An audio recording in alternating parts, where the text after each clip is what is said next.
আমি এই হাদিসটির প্রেমে পড়ে গেছি। আপনি যখন নীরবে ঘরে বসে কান্না করেন, আল্লাহ তখন ফেরেশতাগণদের উদ্দেশ্য করে বলেন, কোন জিনিস আমার এই বান্দার চোখে পানি আনলো? ফেরেশতাগণ বলেন, আপনার বান্দা সুখে নেই, আপনার বান্দা অনেকদিন হাসেনি।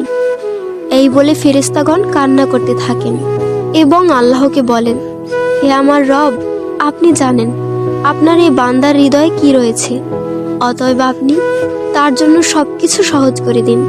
আল্লাহ বলেন, আমার এই বান্দা এমন কিছু জীবন থেকে হারিয়ে ফেলেছে যা সে অধিক ভালোবেসেছিল।